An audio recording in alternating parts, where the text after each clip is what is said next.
Are we on 331? Yeah, we just got over to 331. We're gonna backtrack. We have to review 330. See, there's my, there I am. There you are. My DNA. There's my blood test. Wait, why is this sideways? 109. I turned it over. 509. Yeah. 509. Okay. So the Rebbe told us our issues yesterday. Well, what are you going to say? Gets worse. But he told us our main issues. Why is it that we can't? We can say it in one line. I apologize for the new people in class that you're coming into something so heavy, but that's just what it is. I mean, that's what the Rebbe says. We're not allowed to change the words. That the reason we might not love and fear God is we're just too full of ourselves. We don't have any room. Kli mole ein machzik, right? That a full vessel doesn't hold. So if I'm full of my own ritzenis, my own desires, my own, what's often called in English, agenda. So if I'm full of my own agenda, so I don't have any room for the Eibishter. And the Rebbe said that the Chiddush yesterday was definitely, obviously, the agenda of the Nefesh Bahamis, of the Yetzer Hara. Obviously, that's going to get in the way of my love and fear. Obviously, the agenda of the Nefesh Bahamis.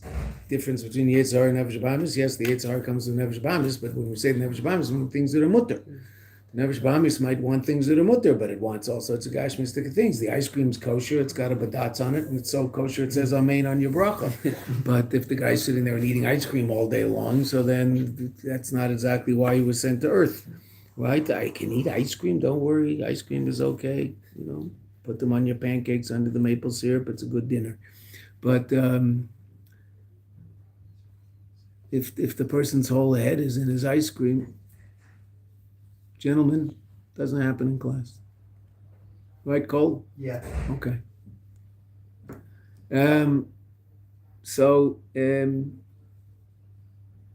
that's not exactly why we're here.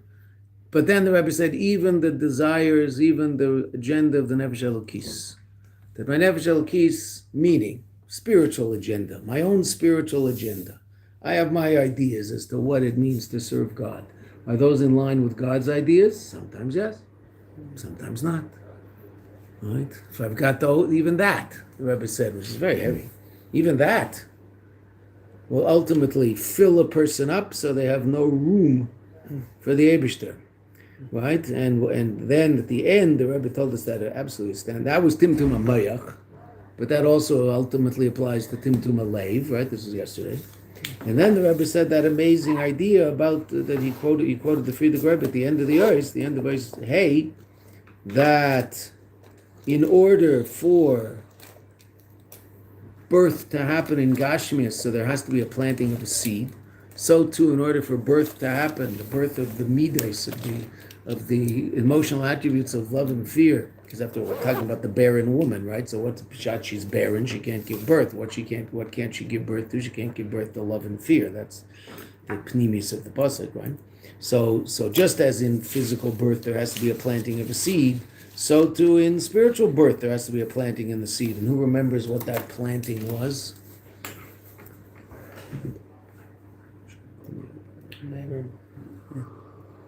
Mm-hmm.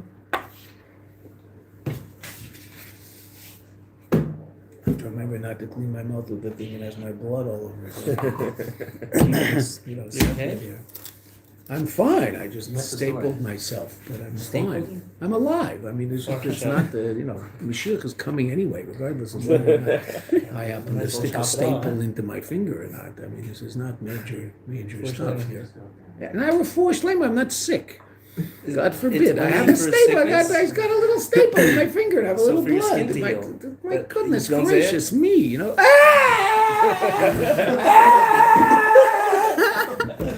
Nothing happened. I said a little blood. Before Shleima, save that for the real stuff. Surprised the citizen not coming out. Mine, yeah, citizen, elevated.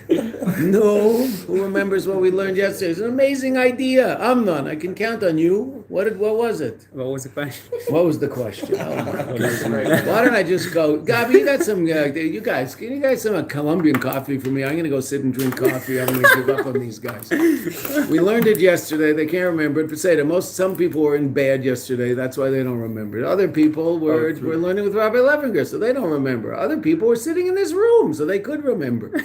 Right? No? What was the question? What was the question? I mean, so creating the love. Hold on. What is the seed that we're... I want to know. I want someone who wasn't here yesterday to tell me what the question was. Because you were here today, so at least that someone should know. Right? Oh, there we go. There we go. Baruch Hashem. You should come up now. No, they come around there, and then Yosef, you help out. You help out. What good. seed do you Once plant every to give week. birth to the No. love and fear?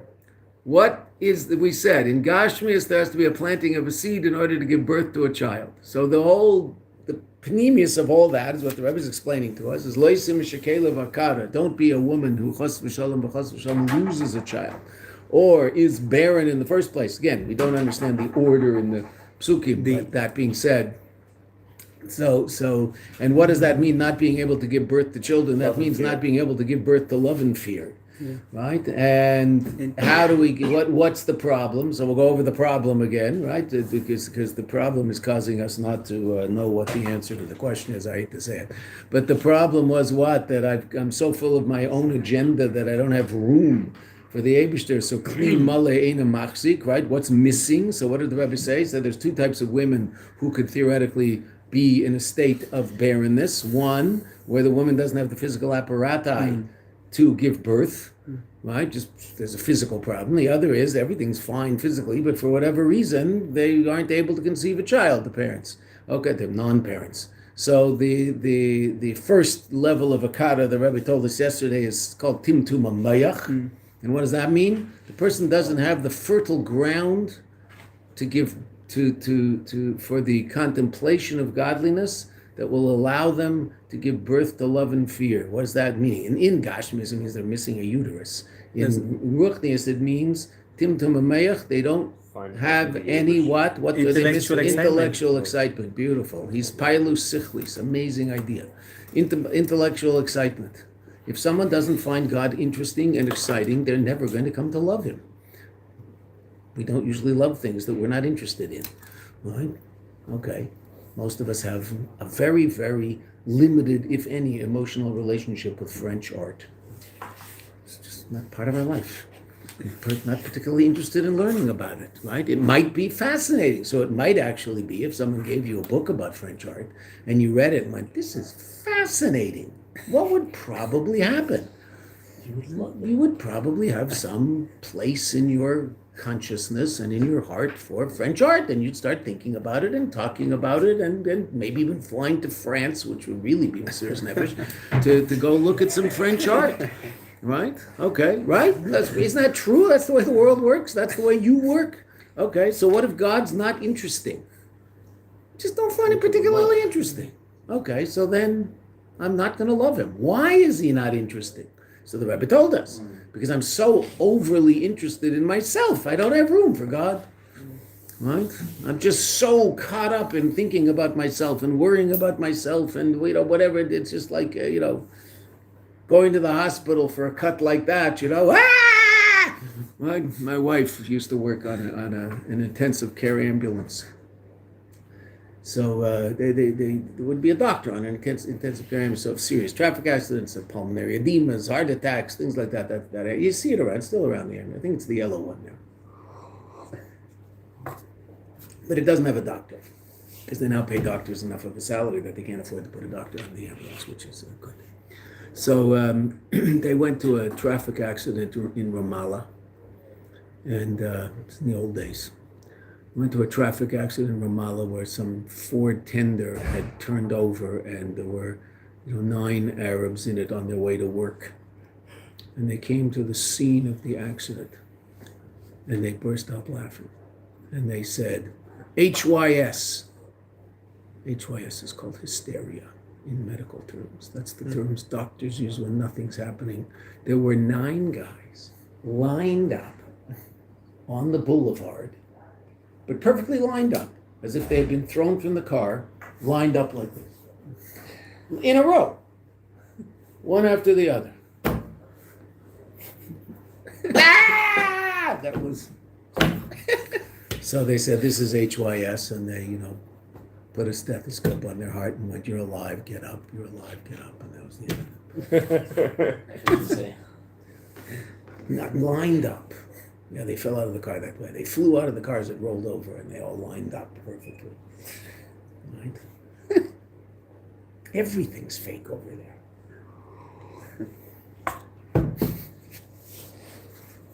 Okay. So I can be very, very involved in my own agenda, and to that extent, I'm not a kli kibul to accept the hisbeinenus, the meditation on godly ideas, such that it will give birth to love and fear. Okay, that was called timtum hamayach. Then it was timtum halev, which the Rebbe didn't explain very much because it's rather obvious, and that's really most people's problem. Baruch Hashem, I think most people find learning Chassidus interesting and uplifting, but it might be hard to translate it into an emotional connection to a Kadosh Baruch Hu. But it's coming from the same place that I'm, might be a little too focused on myself. And since I'm focused on myself and think about myself a lot, which is very hard to do because that's what the Nefesh Bahamas' job is to get me to do that all day long. So I won't have room for the Eibishter. Then the Rebbe said an amazing idea, which I asked a question about, and I'm going to answer the question. The Rebbe said, just like in physical birth, a seed has to be planted in order for the whole process to begin. The seed is planted in that fertile ground. So too, there has to be a seed planted in us that we can nurture. And ultimately, that seed can be nurtured and produce love and fear of HaKadosh Baruch Hu. Give birth to a child, love and fear. And what is that seed? I'm asking. See, now I am asking. What is that seed? No. Well, yes, but more. Contemplating on Okay. What did the Rebbe say yesterday? The Rebbe told us, he quoted the Friedrich Rebbe, that every year at the beginning of the Aveda, the Eibishter shakes us up. It's called Rosh Hashanah and Yom Kippur. The incredible experience of Rosh Hashanah and Yom Kippur, the Rebbe said, is the Eibishter impregnating us with love and fear. And then our job throughout the whole year is to nurture that so that it actually gives birth to children. It gives birth to true love and fear. That's just an amazing idea. Amazing. And I'm surprised you didn't remember that, because that's an amazing idea. And you know what? I don't want to pick on you because I love you dearly. But that's why I'm picking on you. Because if I didn't care about you, so I'll say it and I'll be happy and I'm saying good stuff because it's all the Rebbe stuff and you get it, you don't get it, what do I care? Right? But you're supposed to get it. This is an amazing idea. Why didn't I get it? Because I don't have enough pailus sichlis about Chassidus. I'm not excited about an idea in Chassidus enough that when I hear it, I go, wow, that's amazing. I'm never going to forget that. Okay, interesting idea. Oh, is the coffee Colombian or Peruvian? No clue. I'm not picking on the coffee, guys. I mean, I am, but we're all there just because I was told today it's Colombian and I'm drinking Brazilian. Because they won the World Cup and they didn't. It's not war. Okay, that's where we got so far. So now we didn't get to mishakela, right? That was all not being able to get pregnant in the first place. All right, what about someone who loses a child? That meant someone who reaches a state of love and fear but loses it. How does that happen? So that's the next step. That's what the Rebbe is talking about now. And this is the third step in the mimer, right? First part of the mimer, does our Aveda affect the Eibishter or not? Rebbe explained that to us. Second part of the Aveda, what is the mimer? What is Aveda? How do you define Aveda? What does it mean to serve God? That was the second part of the mimer. Third part of the mimer we're doing, how do you do that? Okay. Ach, oid achas. The Rebbe says in Ois Vav, 331.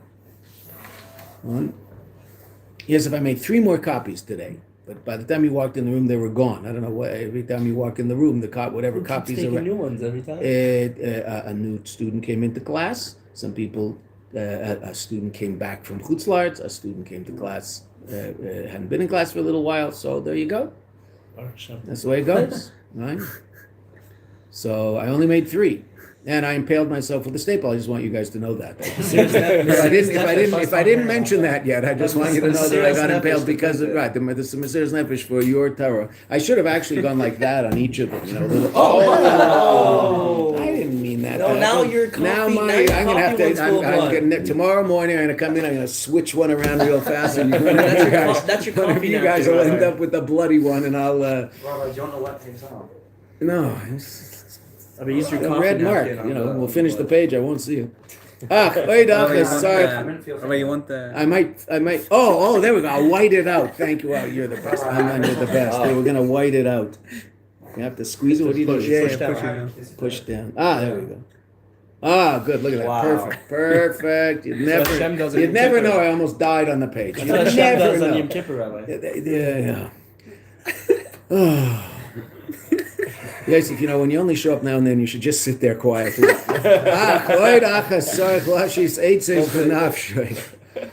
gosh, it's not like this every day. It's worse. Okay? A person should think about this in their soul.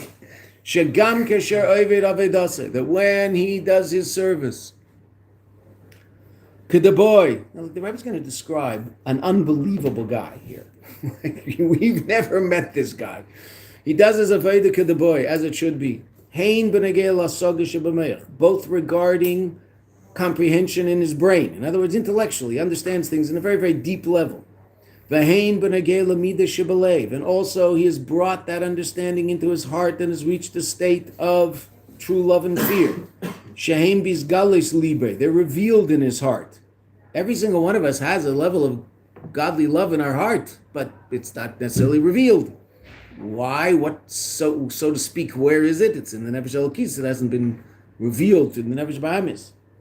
The Einan Dimyene Shav, and they're not vain fancies. They're not untrue expressions of love, right? Meaning, a person might think they're experiencing some enraptured experience with godliness, and all they're feeling is themselves feeling good spiritually. It has nothing to do with God, right? They're just feeling uplifted and good and spiritual. Spiritual doesn't necessarily have anything to do with God. Avodah Zarah is spiritual.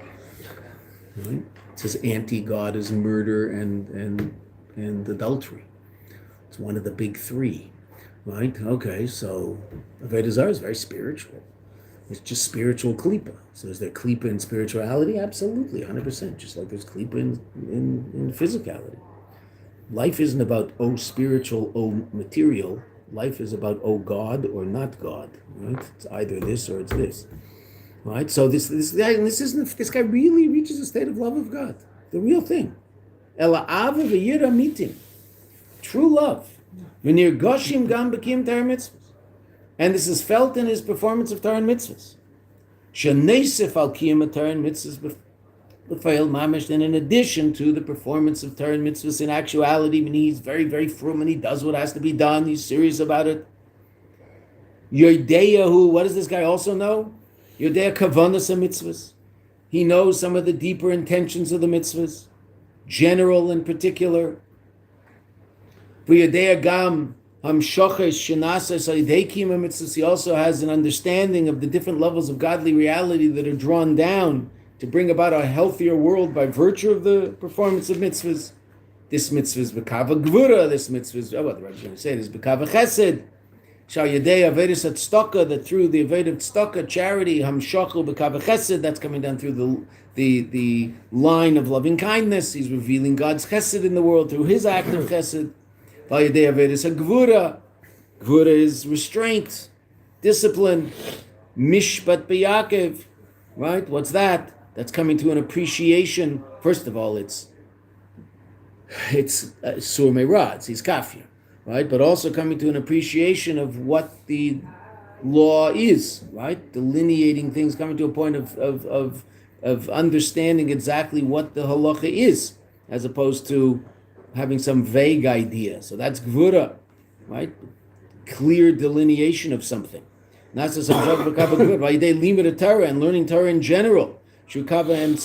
the middle line. He knows how to draw down different levels of godly reality through his behavior. This is a serious guy.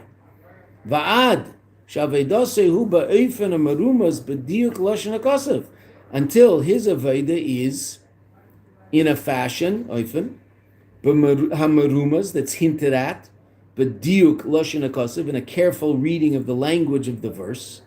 And what's it's our verse, it's our pasuk. V'yavadetem esavai lokechem, right? The first pasuk in the two that we're learning in this mimer.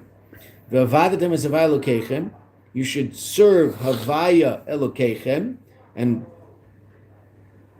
how do we see what's hinted at in that pasuk? Sheshem Havaya, and this we learned earlier in the Maimer, and we learned in Basi Lagani, and we've learned a number of times. Sheshem Havaya, the name Yud Kei Vav Kei represents a level of transcendent godliness. Haya Hoive V'Yiyeh Ke'echad, right? A state beyond time. The three letters K and Vav and K are Hoveh, present. The Yud means a constant, it can mean future tense, but it also means constancy. So the Eibusher is in a constant state of present, meaning he's beyond past, present, future, he's beyond time. Yud K Vav K. It's the source of time, but it itself is beyond time. Ulamayla Yeser, and even higher, this is what we talked about Chanukah, the Chanukah Maimer we learned. Oh, it's almost Purim. L'mayla Yeser, Bechinas Havaya Shelamayla Mishtalshlus, the level of Havaya that's beyond Ishtalshlus, right? Havaya de Leila, Havaya de Ladata, right? The two different levels of Havaya that we learned about in Chanukah.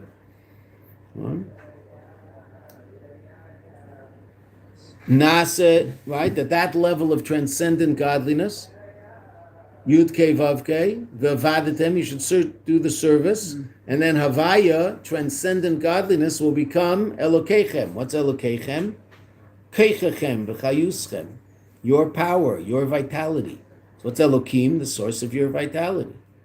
Oh, so this person is a very serious person.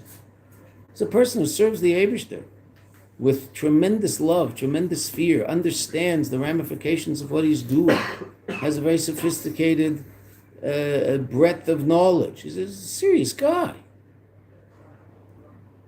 And he's hinted at in the pasuk. Right?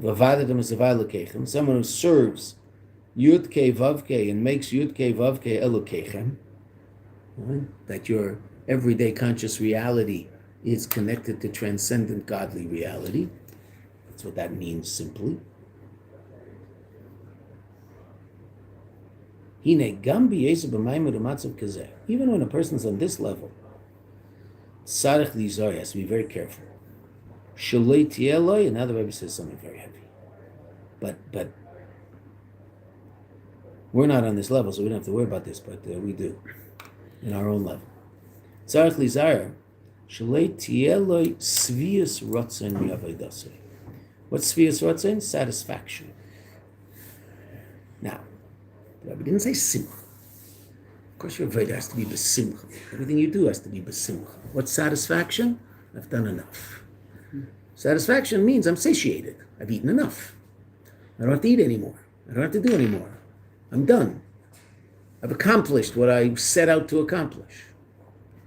So if a person reaches that state in their Veda, what's going to happen? They're going to fall from their state. The Rebbe is going to explain. Right? Svius Ratzin. A person should always be, so to speak, hungry for more in their relationship with the Eibishter. In Gashmias, generally, it's very, very rare. It would be wonderful to find a person like this in Gashmias, because in Gashmias, this might be a very, very positive thing. A person who accomplishes a certain amount in Gashmias, makes a certain amount of money that's enough to do those things that, to allow him to live the life that he'd like to live. And then he says, okay, he closes his business, goes and sits and learns all day. Amazing. Great guy. Smart. Well, he's down here to make more money. Now, it might be that he'll sit and talk to his mashpia, and his mashpia says, he can't quit. Why? Because you just have to give more tzedakah. Because your job isn't to sit and learn all day. Your job, you're in a situation where you can make a lot more money and give even more tzedakah and allow even more people to sit and learn Torah and build more Chabad houses and build more mikvahs and build all sorts of good things for the Jewish people. So you have to do that. Okay, so that could be his avodah. Or it might be his avodah is, Baruch Hashem, he now can take care of his family. He can sit and learn all day. Right? Beautiful. He did what he had to do. So in Gashmias, it might be that a person can reach a state of satisfaction. In Gashmias, what do we say? Right? Ultimately, he should always be in a state of satisfaction. Who's the truly joyous person? The rich person, Samech Bechelke.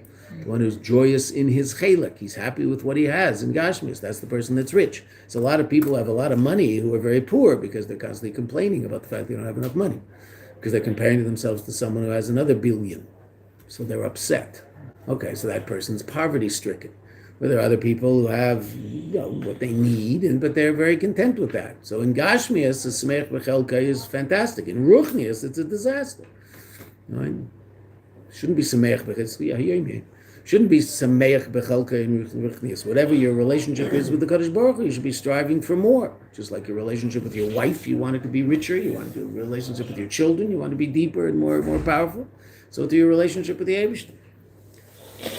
So the level of satisfaction is I have a friend, he's still a friend, who we grew up together.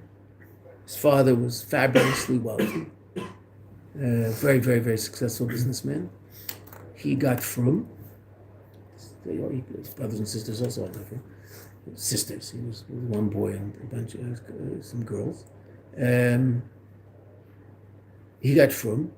There was a rabbi in town who was amazing and was makar of about 50 teenagers in town until the parents in town literally rode him out of town because he was changing all the kids in town and they didn't want that. So literally he was pushed out of town. But a very, very special person. So he got frum with that person. And he has a tremendous personality and would have been a great teacher. He had a tremendous hashpah on people. He's a real people person. He had an unbelievable ability to connect to people and teach them. And he wanted to go into education. He has two rabbis, not for their own personal needs. One of them passed away, unfortunately. The rabbi got him from passed away at a very young age, dancing on Purim at the age of about 33, 34.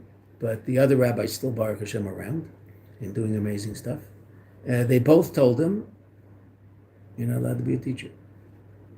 So he said, why not? He said, because you have the possibility, since you grew up the way you grew up and you grew up in the family that you grew up, you have the possibility of making a lot of money and giving a lot of stuff. And that's what you have to do. That's your avodah. There's a lot of people who can teach. There's not so many people in your position who can make the amount of money that you can make and give the amount of stuff that you can give. That's what he's been doing for the last 50 years.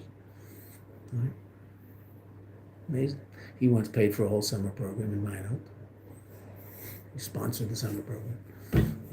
That's really good stuff.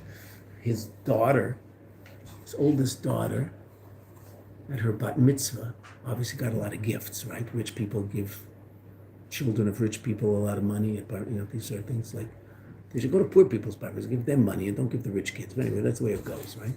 Okay. So she made a lot of money at her bat mitzvah. And she made an announcement at her bat mitzvah. She was 12 years old, this kid. And it still exists. It was during, it was at a time here in Eretz Yisrael when there were just a lot of terrorist attacks and bombs and buses were blowing up and people, it was just an unbelievably disastrous time. Very, very unsuccessful government that couldn't take care of this and people were dying, mamish. And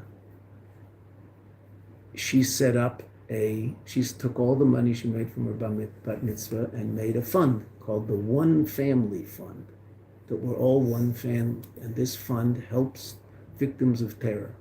And it exists to this day. She's probably married, I assume. She's got to be 30 by now, more. So she started this way, right? So her parents busy giving lots of tzedakah. What did she learn? Tzedakah. She took all her money, didn't use any of it on bicycles or whatever a 12-year-old kid might want. She set up a tzedakah fund to help other Jews who were in tough times. So it still exists today.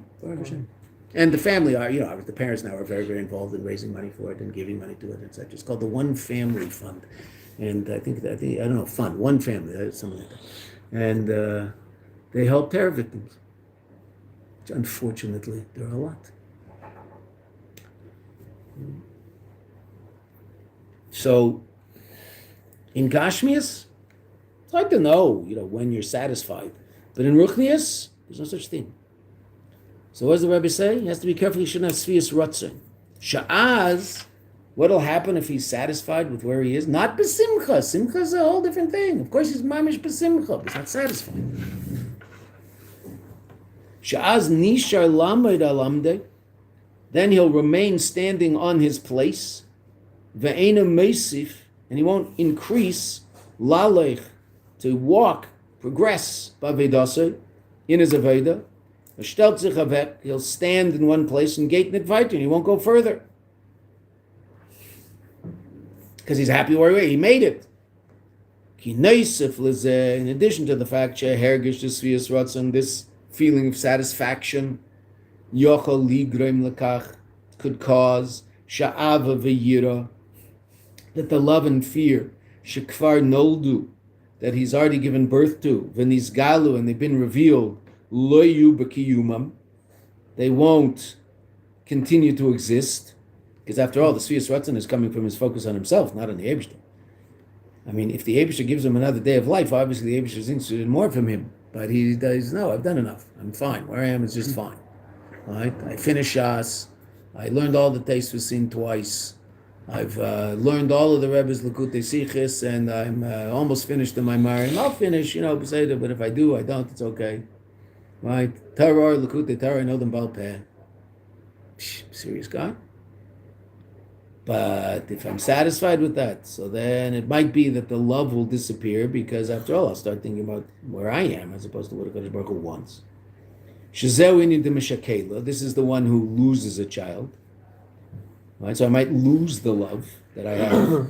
Hine gam b'shasha evid avedasai ba'av avir. Even at the time when he does this aveda with a certain level of love and fear, ti avedasa b'medida v'agbala. But his aveda will be limited. Medida and vada is measured and limited. What measure?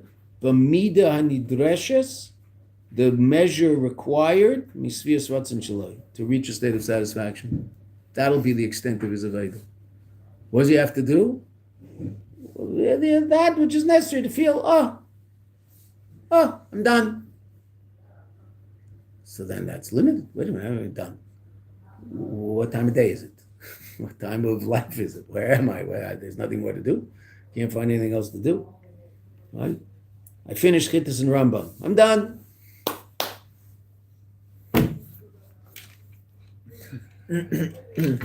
Start playing on the machine with my thumbs. Working my thumbs at workout. Everybody has these, they develop a whole generation of children with these giant thumbs. If anything small. This is not saying that you can't be proud of what you accomplished. It's just about not being satisfied, right? But you're still allowed to look back at what you've done or how you've grown and be okay. If a person is in an emotional state that they need that, then I would tell them yes. Can he grow out of that? Yes. Why is he spending time worrying about how proud he is of what he's doing? Why doesn't he get something done? No, but when he takes on something new, and that's something that he never would have thought of doing 2 years before this, and that's like an accomplishment. Great. So I in other words, if that person is in an emotional state, you're his mashpia, and he needs to be told how great it is that he did this and this and this, you have to tell him how great it is. What if he's past that? Doesn't need that anymore. He's an emotional adult. Mamish. He's taking on new things because Hashem said at that point. Right, because he's got a relationship with everything. Right? Is my wife have to tell me how good a husband I am all day in order for me to be a good husband? Or can I be an adult and realize I have an obligation to take care of my wife and I'm going to do it without all the positive feedback? It'd be nice to hear sometimes. Get married. I want to. No, yes, of course it's nice to hear. But you could know someone loves you and you still want to hear it sometimes. Just say there, and that's in the here and now, but not, I'm so proud that you did what you did, last month. I mean, again, it depends where I am. And most of it, relative to others, you and I are going to give encouragement. To myself. Hopefully, yes, I should encourage myself, but not encourage myself by telling myself how proud I am of myself. Try to just get it together and do what has to be done because I'm an adult. And I take my life seriously, that need is because it's still all about me. Am I there? Of course I'm there. We're all there. But what's the Rebbe challenging us? You don't have to be there. I don't have to stay there. Am I there? Of course I'm there. That's where I am. That's why I don't love God and I don't fear God. Exactly that. That's what the Rebbe just told us. Am I a terrible, horrible, awful person? No, not a terrible, horrible, awful person at all. Might have done incredibly good things in life. But is there a place that's different than the place I'm in because it's not about me, it's about something bigger than me? Yes. Would I like to get there? Yes. When I get there, what do I stop worrying about? Me and my pride and my excitement. That's exactly what I'll stop worrying about.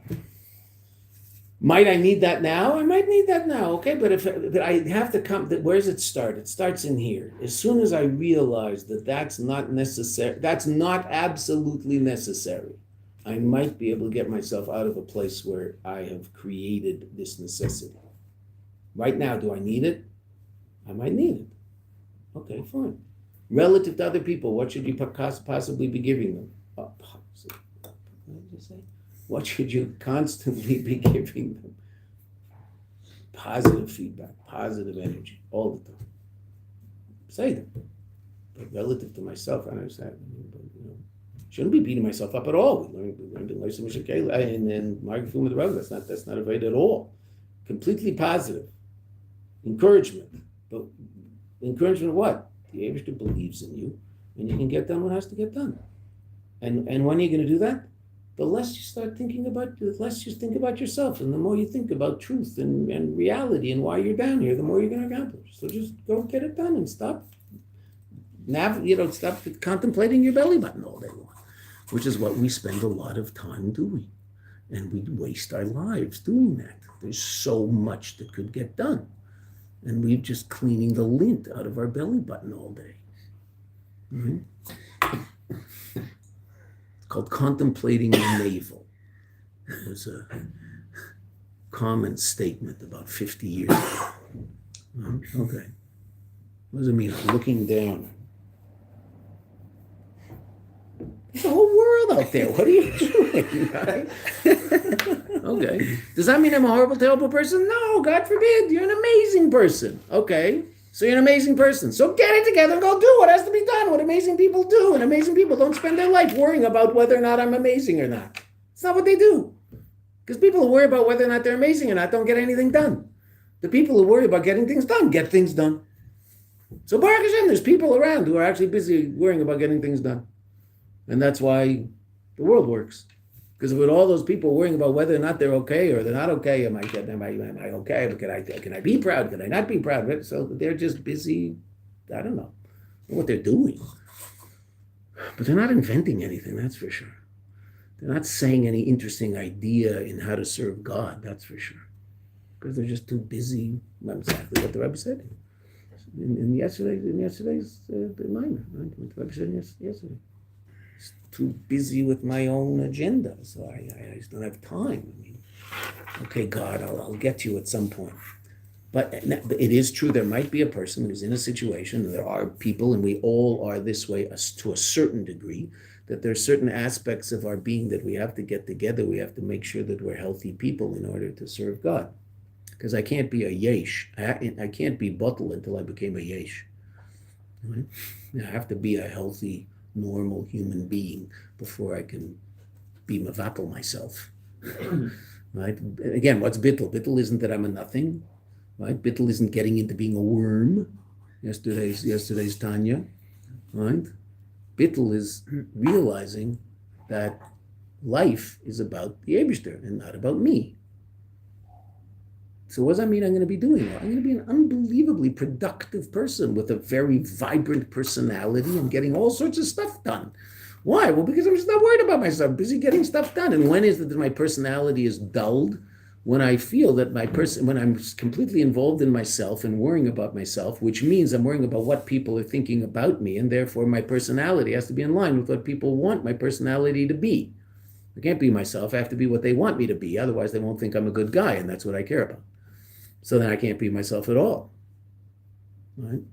If I want to really be myself, what do I have to be? Bottle. Not worry about myself. Then I can really be myself. If I'm worried about myself, I have to be what you want me to be. Because I want you to think I'm okay.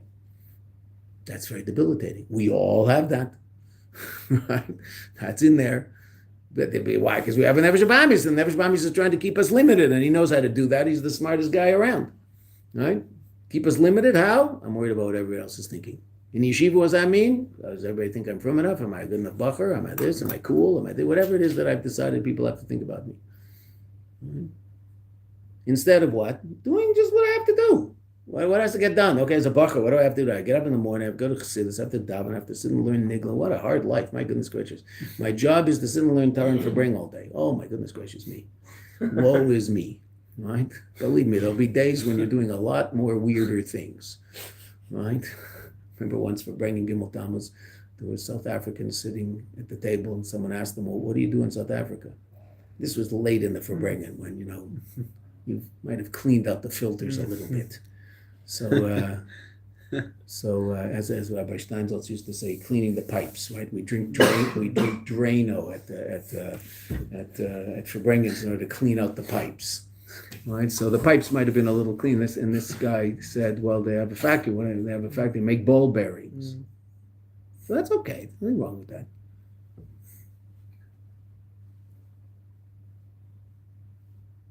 But a neshama descends into a booth in Eilam Hazeh and has to make a living.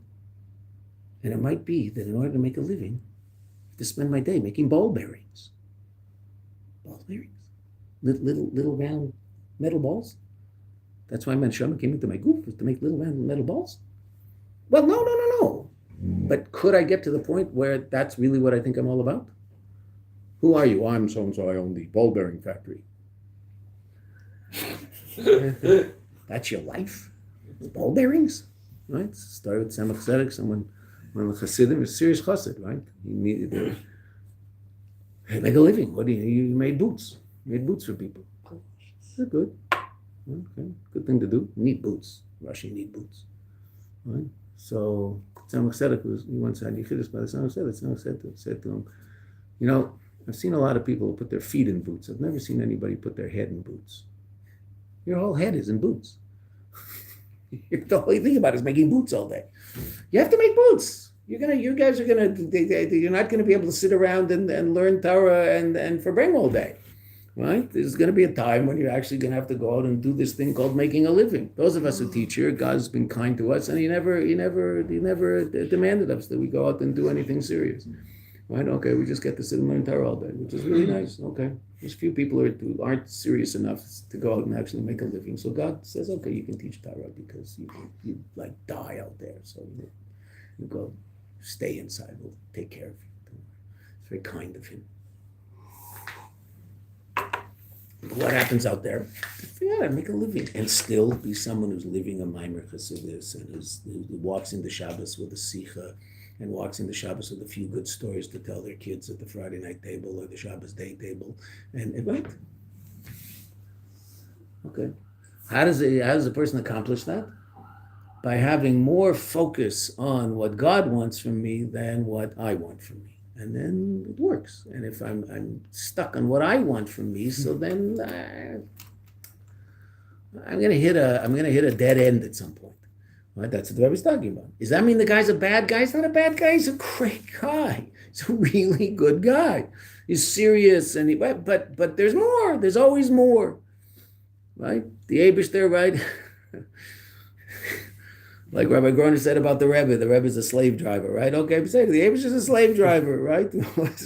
He's never satisfied. When is he going to be satisfied? When should you and I be satisfied? We brought Mashiach, then we're satisfied. Okay, we did it. It's done. Now what? I don't know. We'll see. Is it going to be something new? Who knows? Right? At that point, we can say, we did it. Until then, we can say, we did it. We didn't. My brother teaches a shiur in Yonah Mashiach and Gula in one of the girls' schools. So the Rebbe, when he started talking about the need to learn Parshas Tazria Mitzvah Tavshin and Aleph, he talked about the need to learn in Yonah Mashiach and Gula as one of the ways to bring Gula, bring Mashiach. Fine. So the reason that we learned that is we learn it because it's important to learn. We learned also because it's going to help bring Mashiach. That's what the Rebbe told us. That's why we do it. Okay. So at the end, he always tells them, you're going to get a mark in this class. You have to give a mark. Okay, you're going to give a mark. So what's the mark in a class about Inyan Mashiach and Gula? Well, if we brought Mashiach, then we succeeded, and if we didn't, so we all get an F. So if at the end of the year Mashiach hasn't come, you're all getting an F, right? So they take him seriously, of course. They go, they're all upset. You get an F. How are they going to get a shidduch if they got an F in Inyan Mashiach and Gula? Right? Okay. Right. And how do we do all this? Simcha. When am I not besimcha? When it's so heavy? When is it heavy? When I'm thinking about myself. If it's about me, it's going to be heavy. If it's about God, then God is beautiful and amazing and incredible. That's what's banging around in my head. I'm going to be doing all of this incredible stuff. Besimcha. Is it going to be hard? I don't know. I mean, what's hard? I mean, how do you define that? Right? The hardest things in the world are the things you do that you don't like doing. Doesn't matter how hard it is, objectively. If you don't like doing it, it's hard to do, right? Marking test papers is very hard for me because I really don't like doing it. It's objectively difficult. It's not objectively difficult. It's very simple. Read the answer and go like that with your fan next to it, or C sheet, right? There's what's the big deal? So if you like doing something, it's not so hard. Meaning, again, objectively, though, it'll be difficult to do. But for you, you get a geschmack from it. If you're besimcha, and simcha comes from recognizing godliness in everything that you're doing, which is what reality is. So then whatever you're doing, you're enjoying. Right? Why? Because it's all about the Eibishter. Right? And the Eibishter is good. Talmudu, kitei vavaya, taste and see as the Eibishter is good. Okay. But if it's about me, so then there's going to be all this noise and stuff, and we're all there. We've all heard it. We all know. Okay, but we're not held prisoner to that, which is what Chassidus is trying to teach us. We're not held prisoner to our own little prison that we create for ourselves. We don't have to be there. Okay, so then that's really very uplifting, and let's go. Let's be free. It's called Geula, right? So that's Mitzrayim, getting out of Mitzrayim, getting out of all those self-imposed limitations we put on ourselves. And they're all coming from my desire to just take care of me. God takes care of us very, very well. You have to go make a living. Figure out how to do it. Yes, sir. You can do that with Simcha also. Do that with Simcha. Right? Hine. Gam b'shasha Evid avedasa v'hava v'yira tia avedasa b'medida v'agbola, and 5 lines up. B'mida nidreshes n'sfiyas haratzon shalei. Right, whatever's necessary to reach a state of satisfaction, and then he's done. Oh, v'alzeh nemar. Relevant to this, it says leisa mishakela v'kara bartzech. There shouldn't be a mishakela, a woman who loses a child. She can lose it through a miscarriage, or lose it through chas v'shalom, the baby, the child passing away, or a kara, someone can't give birth. But artsecho. Now the Rebbe is going to mention what we had mentioned before. We just talked about it yesterday. Artsecho daika. It says loisim mishakela v'kara be'artsecho. Now again, the Rebbe is talking about all this in Ruchnius. What's bartsecho? She'aretz umiloshin ratzon. The word aretz, Chazal ask, lama nikra shma aretz? We talked about this yesterday. Medrash. Lama nikra shma aretz. Why is Eretz Yisrael called aretz? Sheratzasa lases ratzain keina. Play on the word. Ratzasa, she runs. Same word. Lases ratzain, the will of her maker.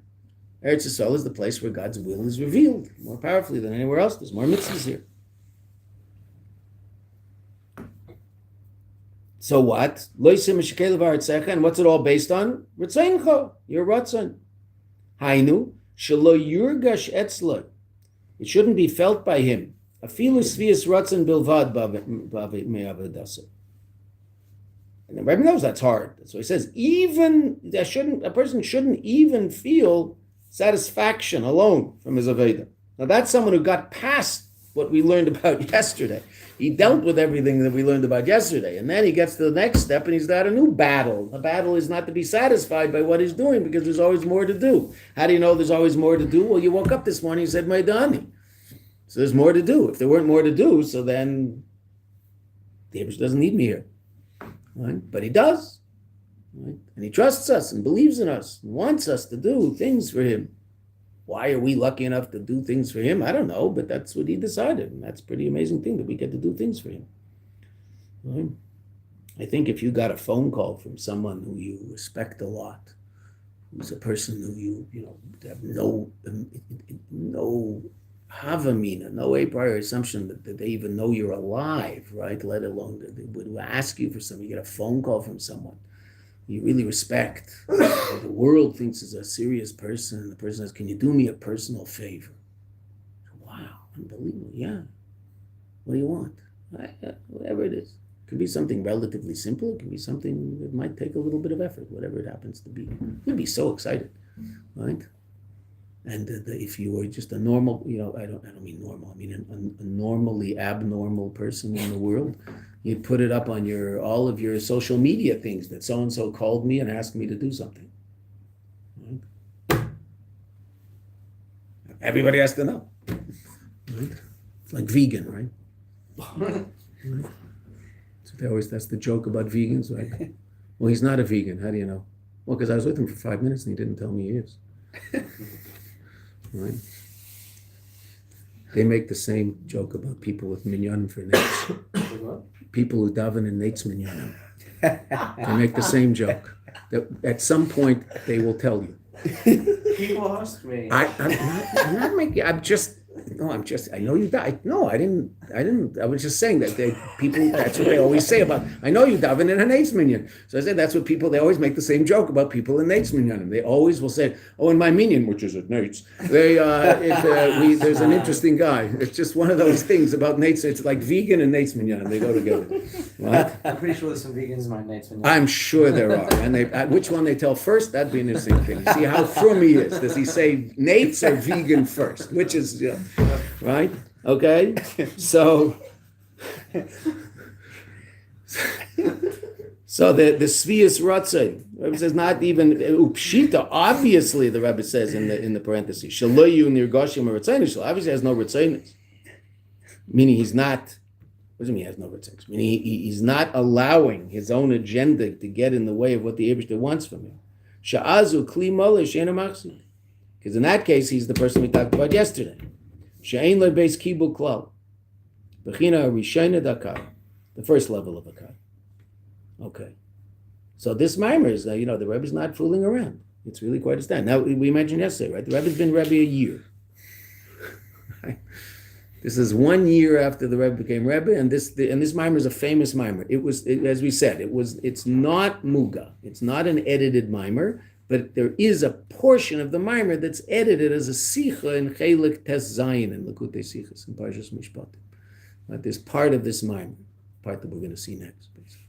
But the mimer, the whole mimer itself is not mugin. People always wondered why, but okay, some of it was edited and put in Likutei Sichos as a sicha.